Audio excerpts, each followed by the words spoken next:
அனைவருக்கும் வணக்கம். இந்த பதிவில் நம்ம என்ன பார்க்க போகிறோம் அப்படின்னா, முருகனுடைய அருள் கிடைப்பதற்காக, நல்ல ஒரு ஞானம் கிடைப்பதற்காக, முருகனுடைய முக்கியமான இந்த 3 மந்திரங்கள் உங்களுக்கு எப்பெல்லாம் முடியுதோ அப்பெல்லாம் நீங்கள் சொல்லிக்கொண்டு இருந்தீங்க அப்படின்னா, நீங்கள் நினைத்தது நினைத்தபடியே நடக்கும் மற்றும் நல்ல ஒரு ஞானம் இருக்கும். ஞானம் அதாவது நமக்கு எது செய்யணும், எது செய்யக்கூடாது அப்படிங்கிறத பார்த்தீங்கன்னா நிறைய குழப்பங்கள் இருக்கும் பார்த்தீங்களா? அந்த குழப்பங்கள்லாம் தீரும். நீங்க எடுக்கிற ஒவ்வொரு முடிவும் 100% அது சரியாகத்தான் இருக்கும். இந்த மந்திரங்கள் நமக்கு நல்ல ஒரு ஞானத்த கொடுக்கும், நல்ல அறிவ கொடுக்கும்.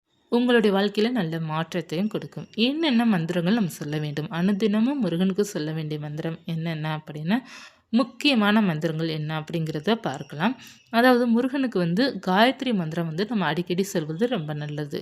நீங்கள் முருகனுக்கு வளர்பிறை சஷ்டியோ அல்லது செவ்வாய் தினத்தன்றோ அல்லது நீங்கள் முருகனை எப்பெல்லாம் வழிபாடு செய்கிறீங்களோ அப்போல்லாம் முருகருக்கு காயத்ரி மந்திரம் சொல்லணும்.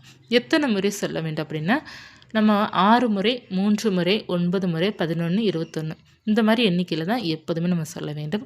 108 முறை நம்மளால் முடிந்தால் 108 முறை சொல்ல வேண்டும். இந்த காயத்ரி மந்திரம் நமக்கு சொல்வதனால நமக்கு பல நன்மைகள் இருக்கின்றது.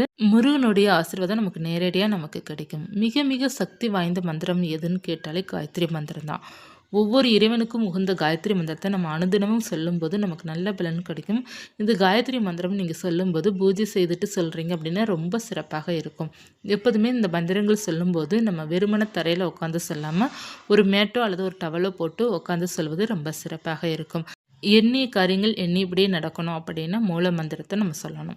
இந்த மூல மந்திரம் பார்த்தீங்கன்னா ரொம்ப சக்தி வாய்ந்தது. எப்படி காயத்ரி மந்திரம் எந்த அளவுக்கு பவரானதோ அதே போல் தான் மூல மந்திரம். முருகனுடைய மூல மந்திரம் சொல்லுவதனால நமக்கு நினைத்தது நினைத்தபடியே நடக்கும் அப்படிங்கிறத சொல்லுவாங்க.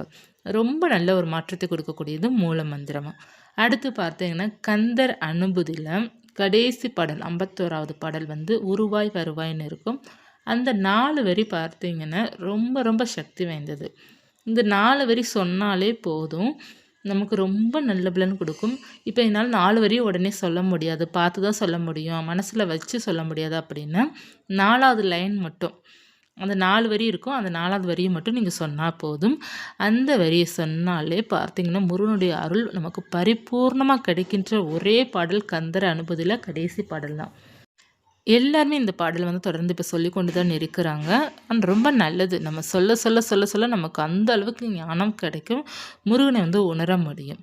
ரொம்ப சிறப்பான இந்த மந்திரத்தில் 3 மந்திரத்தில் நீங்கள் ஏதாவது ஒன்று நீங்கள் அனுதினமும் சொல்கிற மாதிரி வச்சுக்கோங்க. ஒன்று காயத்ரி மந்திரம் சொல்கிற மாதிரி வச்சுக்கோங்க, அல்லது மூல மந்திரம், அல்லது பார்த்தீங்கன்னா கந்தர் அனுபூதியில் கடைசி பாடல். இந்த 3ம் பார்த்தீங்கன்னா உங்கள் வாழ்க்கையில் முன்னேற்றத்தை 100% இல்லை 1000% உங்களுக்கு கொடுக்கும்.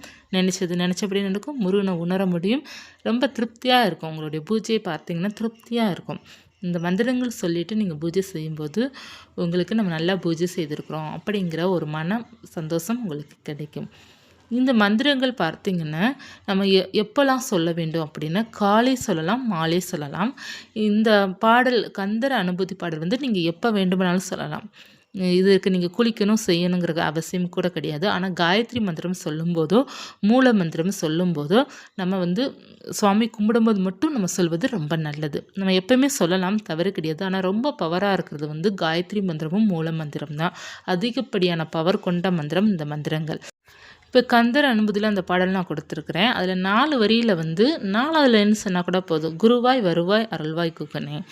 நீங்கள் முழுவதும் சொல்வதாக ரொம்ப சிறப்பாக இருக்கும். இல்லை எனக்கு அந்த முழுவதும் சொல்ல முடியல அப்படின்னா நீங்கள் அந்த 4வது லைன் மட்டும் நீங்கள் அடிக்கடி சொன்னாலே போதும். இந்த 3மே உங்களுக்கு பலன் ஒன்று போல தான் இருக்கும். 3மே சிறப்பான பலன் கொடுக்கும். நீங்கள் என்ன நினைக்கிறீங்களோ அது அப்படியே நடக்கும். எண்ணியபடியே நடக்கக்கூடியது அற்புதமான இந்த மந்திரங்கள் தான். இதை நீங்கள் சொல்லிக்கொண்டே இருங்க. உங்கள் வாழ்க்கை முன்னேற்றத்திற்கான பாதைகள் உங்களுக்கு வழிகாட்டிக்கிட்டே இருக்கும். நீங்கள் என்னென்ன நினைக்கிறீங்களோ அது அப்படியே நடக்கும். உங்கள் வாழ்க்கையில் பொருளாதார முன்னேற்றம் வேணும் அப்படின்னா முருகனை நம்ம அடிக்கடி வழிபாடு செய்கிறதுனால பொருளாதார முன்னேற்றம் இருக்கும். முக்கியமாக வளர்பிறை சஷ்டியில் வழிபாடு செய்யும்போது வாழ்க்கை வளமாக இருக்கும். இந்த பதிவு உங்களுக்கு பயனுள்ளதாக இருக்கும்னு நினைக்கிறேன். இருந்தால் லைக் பண்ணிக்கோங்க. இது போன்ற தகவலுக்கு சேனலை சப்ஸ்கிரைப் பண்ணி வச்சுக்கோங்க. நன்றி.